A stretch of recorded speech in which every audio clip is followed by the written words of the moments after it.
Harold Clayton Lloyd was an American actor, comedian, and stunt performer who appeared in many silent comedy films.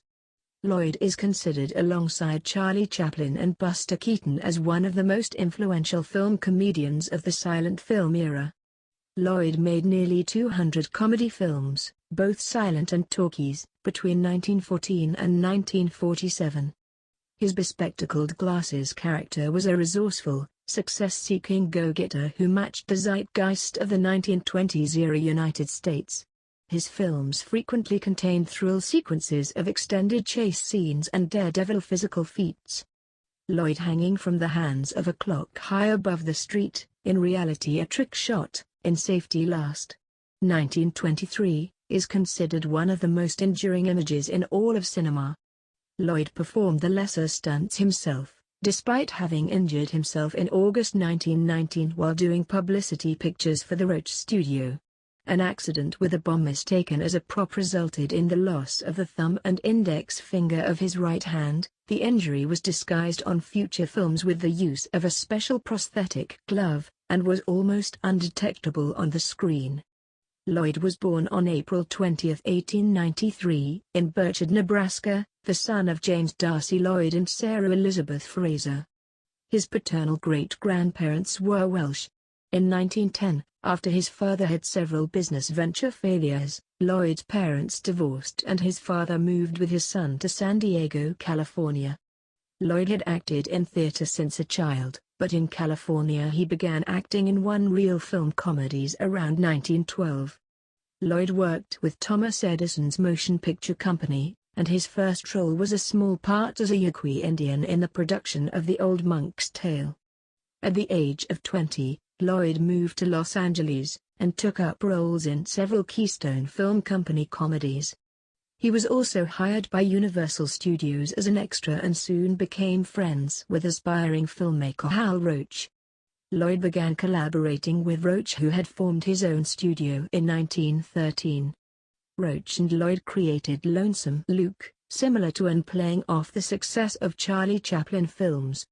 Lloyd hired Bobby Daniels as a supporting actress in 1914. The two of them were involved romantically and were known as the boy and the girl. In 1919, she left Lloyd to pursue her dramatic aspirations. Later that year, Lloyd replaced Daniels with Mildred Davis, whom he would later marry. Lloyd was tipped off by Hal Roach to watch Davis in a movie. Reportedly, the more Lloyd watched Davis the more he liked her. Lloyd's first reaction in seeing her was that she looked like a big French doll. 1917 advertisement featuring Lloyd as Lonesome Luke, with Snub Pollard and Bobby Daniels. By 1918, Lloyd and Roach had begun to develop his character beyond an imitation of his contemporaries. Harold Lloyd would move away from tragicomic personas, and portray an everyman with unwavering confidence and optimism. The persona Lloyd referred to as his glass character, often named Harold in the silent films, was a much more mature comedy character with greater potential for sympathy and emotional depth, and was easy for audiences of the time to identify with. The glass character is said to have been created after Roach suggested that Harold was too handsome to do comedy without some sort of disguise. To create his new character, Lloyd donned a pair of lensless horn-rimmed glasses but wore normal clothing. Previously, he had worn a fake mustache and ill-fitting clothes as the Chaplin-esque Lonesome Luke. When I adopted the glasses, he recalled in a 1962 interview with Harry Reasoner, it more or less put me in a different category because I became a human being.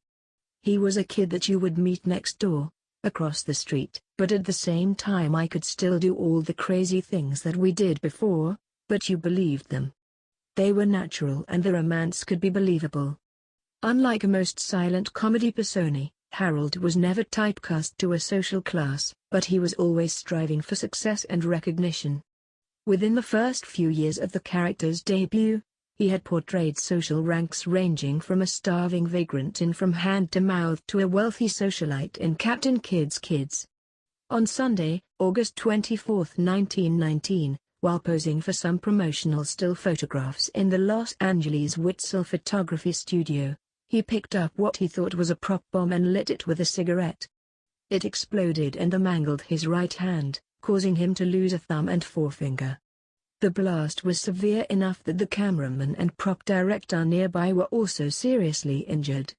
Lloyd was in the act of lighting a cigarette from the fuse of the bomb when it exploded, also badly burning his face and chest and injuring his eye.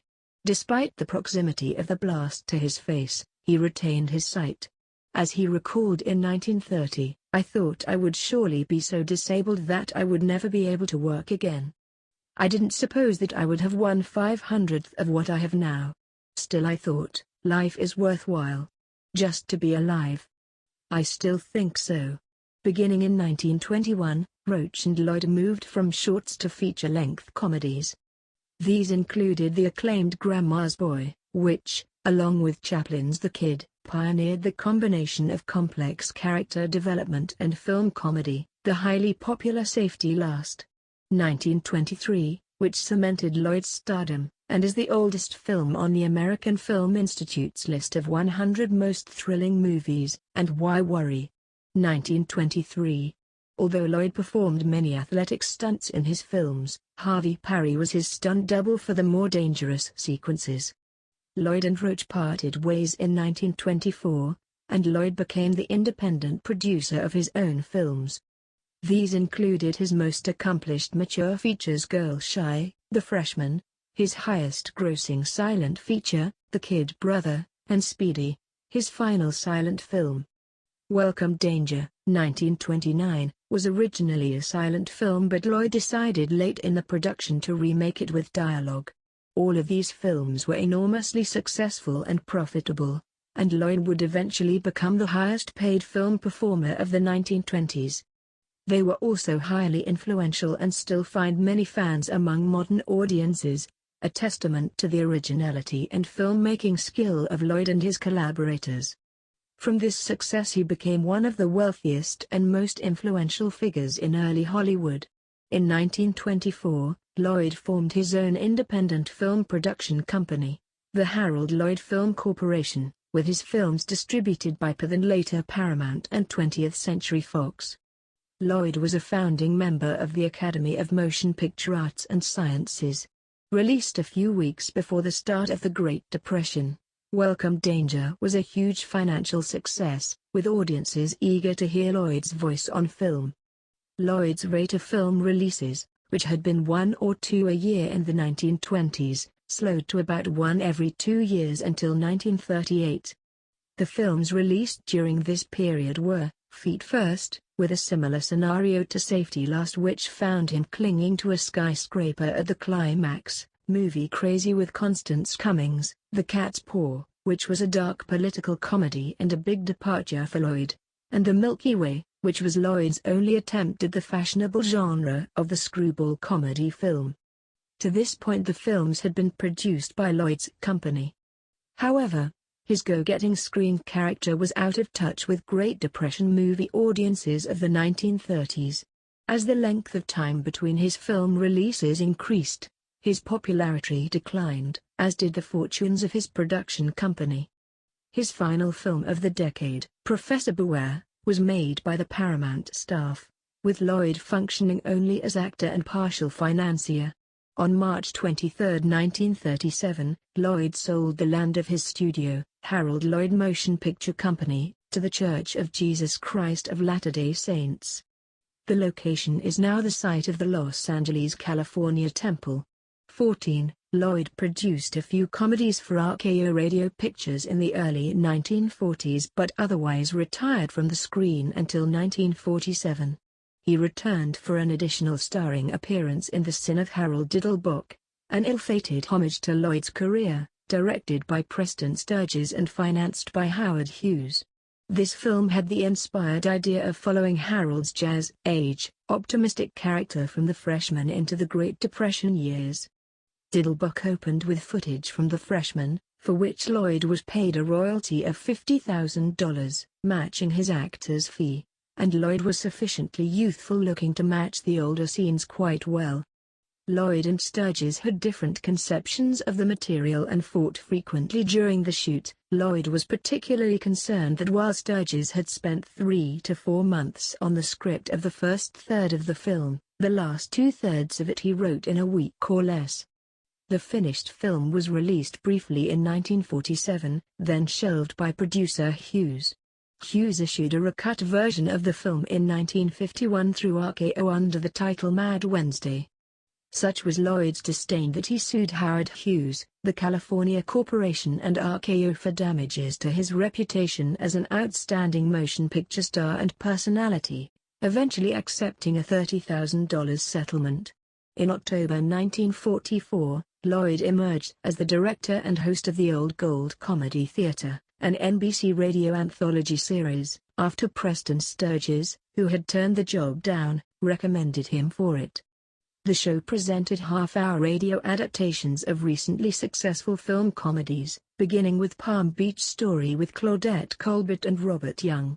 Some saw the Old Gold Comedy Theatre as being a lighter version of Lux Radio Theatre, and it featured some of the best-known film and radio personalities of the day, including Fred Allen, June Allison, Lucille Ball, Ralph Bellamy, Linda Darnell, Susan Hayward, Herbert Marshall, Dick Powell, Edward G. Robinson, Jane Wyman, and Alan Young. But the show's half-hour format, which meant the material might have been truncated too severely, and Lloyd sounding somewhat ill at ease on the air for much of the season, though he spent weeks training himself to speak on radio prior to the show's premiere, and seemed more relaxed toward the end of the series' run, may have worked against it. The Old Gold Comedy Theatre ended in June 1945 with an adaptation of Tom, Dick, and Harry, featuring June Allison and Reginald Gardner, and was not renewed for the following season. Many years later, acetate discs of 29 of the shows were discovered in Lloyd's home, and they now circulate among old-time radio collectors. Lloyd remained involved in a number of other interests, including civic and charity work. Inspired by having overcome his own serious injuries and burns, he was very active as a Freemason and Shriner with the Shriners Hospital for Crippled Children. He was a past potentate of Al-Malaika Shrine in Los Angeles, and was eventually selected as Imperial Potentate of the Shriners of North America for the year 1949-50.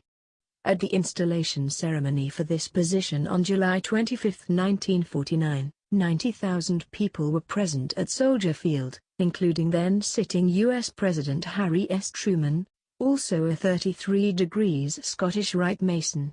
In recognition of his services to the nation and Freemasonry, Bro.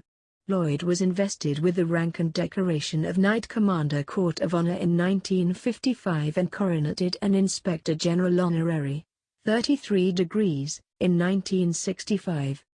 He appeared as himself on several television shows during his retirement, first on Ed Sullivan's variety show Toast of the Town June 5, 1949, and again on July 6, 1958. He appeared as the mystery guest on What's My Line? On April 26, 1953, and twice on This Is Your Life, on March 10, 1954 for Max Sennett, and again on December 14, 1955, on his own episode. During both appearances, Lloyd's hand injury can clearly be seen. On November 6, 1956, the New York Times reported Lloyd's career will be filmed.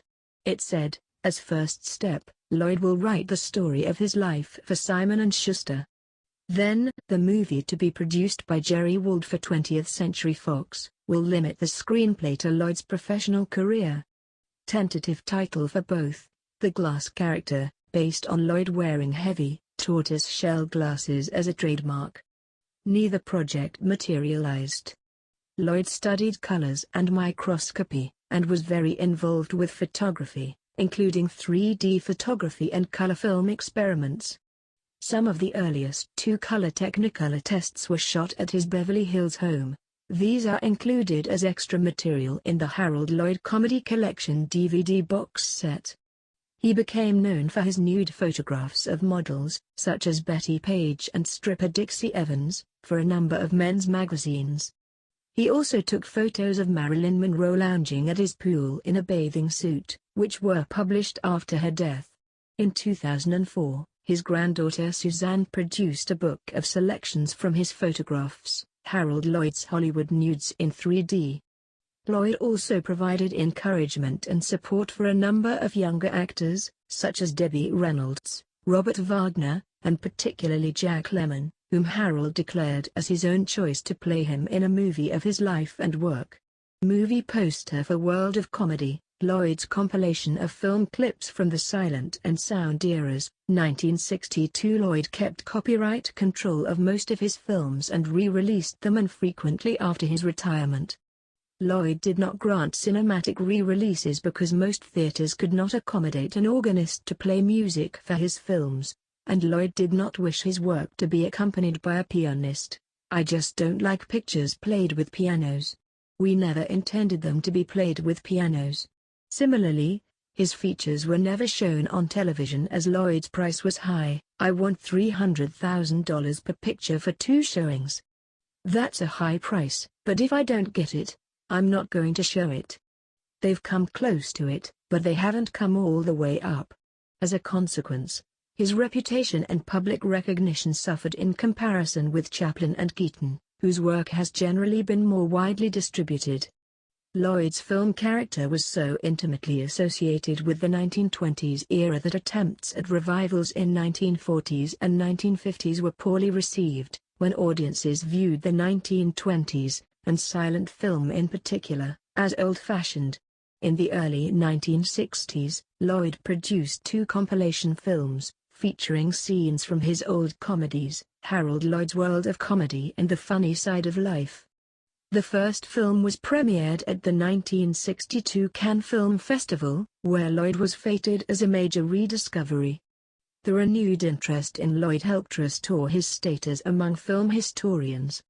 Throughout his later years he screened his films for audiences at special charity and educational events, to great acclaim, and found a particularly receptive audience among college audiences. Their whole response was tremendous because they didn't miss a gag, anything that was even a little subtle, they got it right away.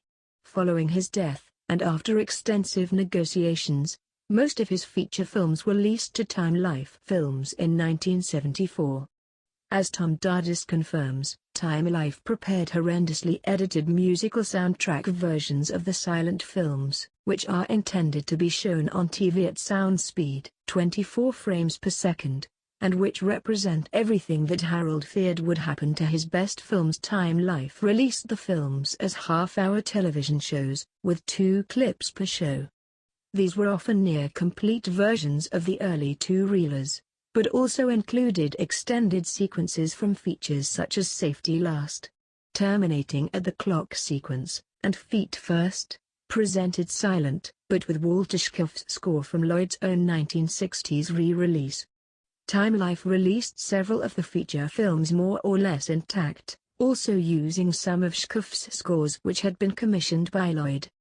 The Time Life Clips series included a narrator rather than intertitles. Various narrators were used internationally. The English-language series was narrated by Henry Corden.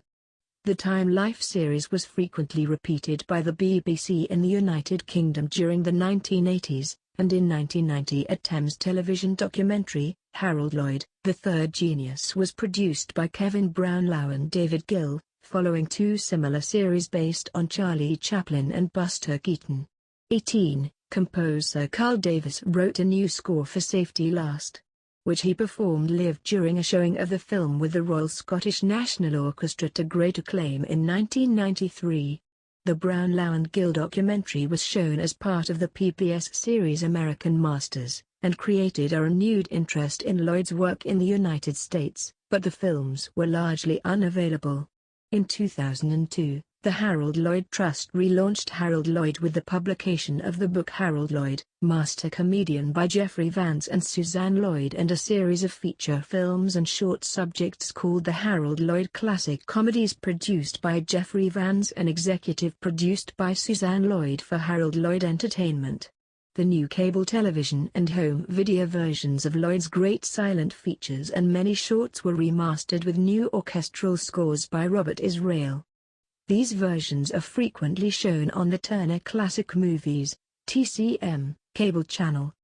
A DVD collection of these restored or remastered versions of his feature films and important short subjects was released by New Line Cinema in partnership with the Harold Lloyd Trust in 2005, along with theatrical screenings in the US, Canada, and Europe.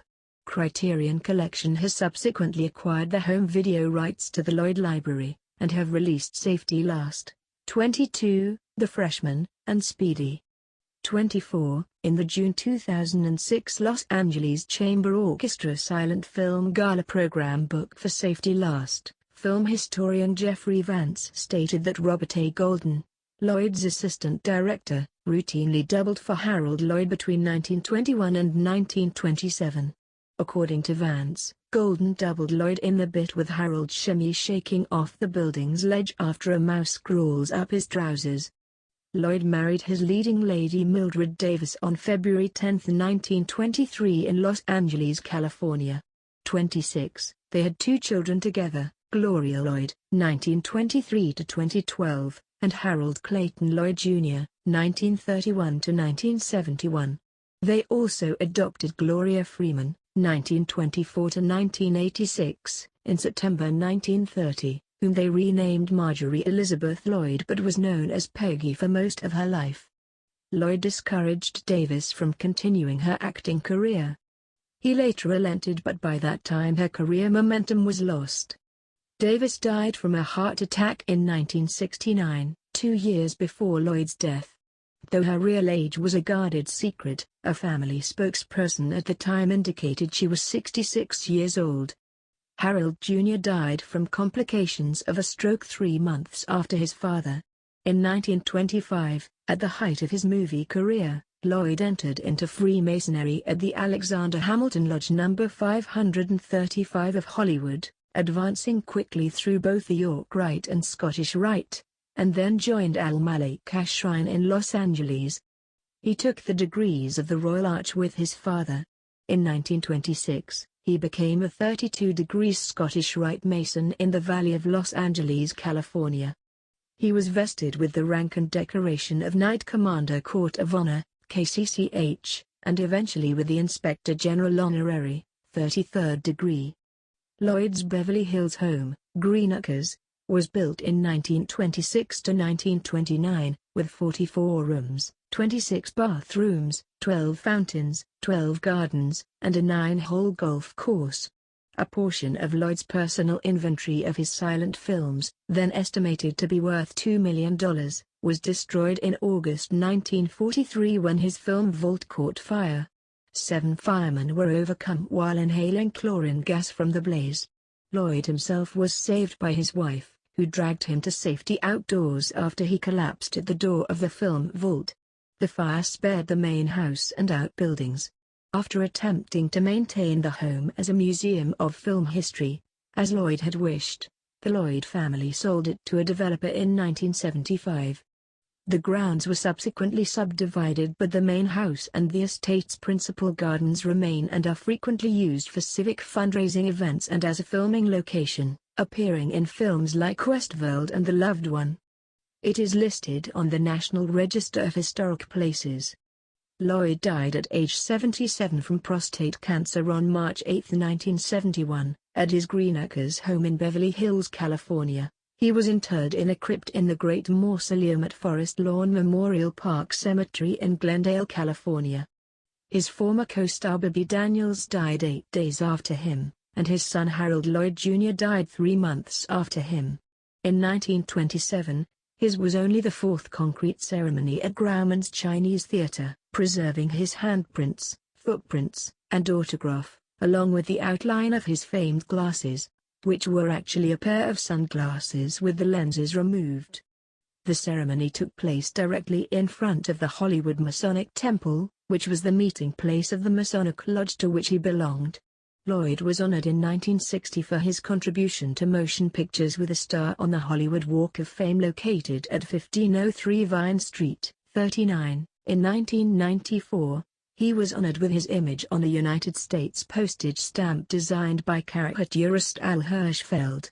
In 1953, Lloyd received an Academy Honorary Award for being a master comedian and good citizen.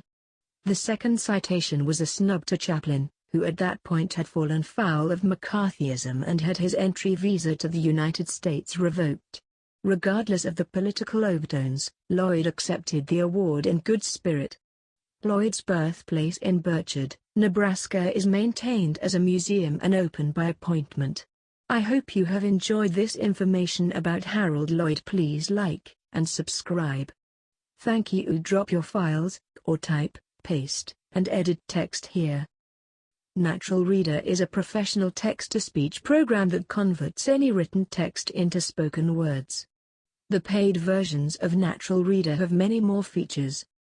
If you are interested in using our voices for non-personal use such as for YouTube videos, e-learning, or other commercial or public purposes, please check out our Natural Reader commercial web application.